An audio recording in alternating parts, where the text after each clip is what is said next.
ಹಾವೇರಿ ಜಿಲ್ಲೆಯಲ್ಲಿ ಯತ್ನಾಳ್ ಕ್ರೇಜ್ ಜೋರಾಗಿಯೇ ಸದ್ದು ಮಾಡಿದೆ. ಜನಸಮಾವೇಶದಲ್ಲಿ ಯತ್ನಾಳ್ ಮಾಡಿದ ಪವರ್ಫುಲ್ ಭಾಷಣ ರಾಜಕೀಯ ವಲಯವನ್ನೇ ಶೇಕ್ ಮಾಡಿದೆ. ಜನರ ಚೀರಾಟ, ಘೋಷಣೆ, ಕೇಕೆ ಎಲ್ಲವೂ ಮುಗಿಲು ಮುಟ್ಟುವಂತಿತ್ತು.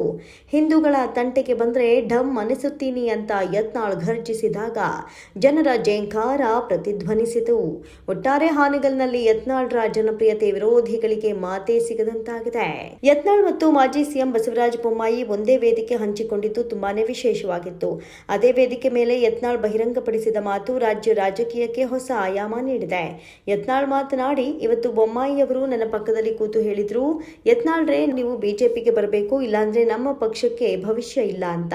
ಅದಕ್ಕೆ ನಾನು ಹೇಳಿದೆ, ಸರಿ ವಿಚಾರ ಮಾಡ್ತೀನಿ, ನೀವು ಈಗಾಗಲೇ ಸಿಎಂ ಆಗಿದ್ದೀರಿ, ಮುಂದೆ ನಾನೇ ಸ್ಟ್ಯಾಂಡಿಂಗ್ ಮುಖ್ಯಮಂತ್ರಿ, ನನ್ನ ಕೈಗೆ 5 ವರ್ಷ ಕೊಟ್ಟು ನೋಡಿ ಅಂತ ಬೊಮ್ಮಾಯಿ ಅವರಿಗೆ ಹೇಳಿದೆ ಅಂದ್ರು. ಆಗ ಅಲ್ಲಿ ನೆರೆದಿದ್ದ ಜನ ಜೋರಾಗಿ ಕೇಕೆ ಹಾಕಿ ಘೋಷಣೆ ಕೂಗಿದ್ರು.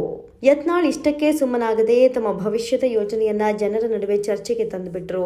ನೀವೆಲ್ಲ ಆಶೀರ್ವಾದ ಮಾಡಿದ್ರೆ ವಿಧಾನಸೌಧದ ಮುಂದೆ 11 JCB ಪೂಜೆ ಮಾಡಿ ನಂತರ ಪ್ರಮಾಣ ವಚನ ಸ್ವೀಕಾರ ಮಾಡ್ತೀನಿ, ಪೊಲೀಸರ ಕೈಗೆ AK-47 ಕೊಡ್ತೀನಿ, ಪಾಕಿಸ್ತಾನ ಅಲ್ಲ ಪಾ ಅಂದ್ರೆ ಢಮ್, ಗಣಪತಿಗೆ ಕಲ್ಲು ಹೊಡೆದ್ರೆ ಮಸೀದಿ ಸಂಪೂರ್ಣ ಢಮ್ ಎನ್ನುವಂತಹ ಸ್ಟೇಟ್ಮೆಂಟ್ ಕೊಟ್ಟರು.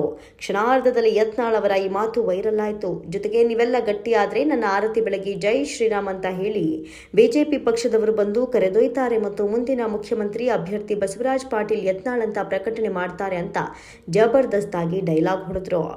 ಯತ್ನಾಳ್ ಬಿಜೆಪಿಗೆ ಮರಳಿ ಸೇರೋ ಸಾಧ್ಯತೆ ದಟ್ಟವಾಗ್ತಾ ಇದೆ.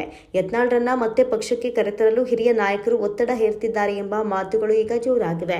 ಯತ್ನಾಳರೇ ಬೊಮ್ಮಾಯಿಯ ಮಾತು ಬಹಿರಂಗಪಡಿಸಿದ ನಂತರ ಯತ್ನಾಳ್ ಬೆಂಗಳೂರು ಕಡೆ ತಿರುಗ್ತಾರಾ ಅನ್ನೋ ಚರ್ಚೆ ಸದ್ದು ಮಾಡ್ತಾ ಇದೆ.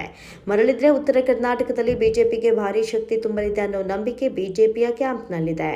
ಒಟ್ಟಾರೆ ಯತ್ನಾಳ್ ಮತ್ತೆ ರಾರಾಜಿಸುತ್ತಿದ್ದಾರೆ. ಅವರ ಭಾಷಣ, ಟೀಕೆ, ಡೈಲಾಗ್, ಕ್ರೇಜ್ ಇವೆಲ್ಲ ಸೇರಿ ಕನ್ನಡ ರಾಜಕೀಯದಲ್ಲಿ ಹೊಸ ಸಂಚಲನ ಸೃಷ್ಟಿಸ್ತಾ ಇದೆ. ಅಭಿಮಾನಿಗಳು ಜೈ ಯತ್ನಾಳ್ ಅಂತ ಹೃದಯದಿಂದ ಕೂಗ್ತಿದ್ದಾರೆ.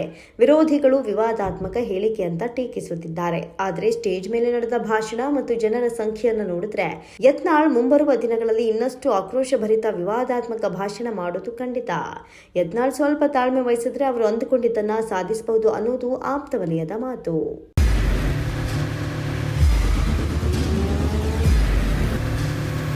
ಪ್ರಜಾಮಾರ್ಗ ನ್ಯೂಸ್, ಇದು ಜನಸಾಮಾನ್ಯರ ಧ್ವನಿ.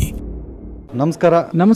ನೀವು ನೋಡ್ತಾ ಇದ್ದೀರಾ ಪ್ರಜಾಮಾರ್ಗ ನ್ಯೂಸ್. ರಾಷ್ಟ್ರದ, ರಾಜ್ಯದ ರಾಜಕೀಯದ ಬಗ್ಗೆ ಹೆಚ್ಚಿನ ಸಿನಿಮಾ ಅಪ್ಡೇಟ್ಗಳಿಗಾಗಿ ಫಸ್ಟ್ ಲೈಕ್ ಮಾಡಿ, ಸಬ್ಸ್ಕ್ರೈಬ್ ಆಗಿ, ಹಾಗೆ ಫಾಲೋ ಕೂಡ ಮಾಡಬೇಕು.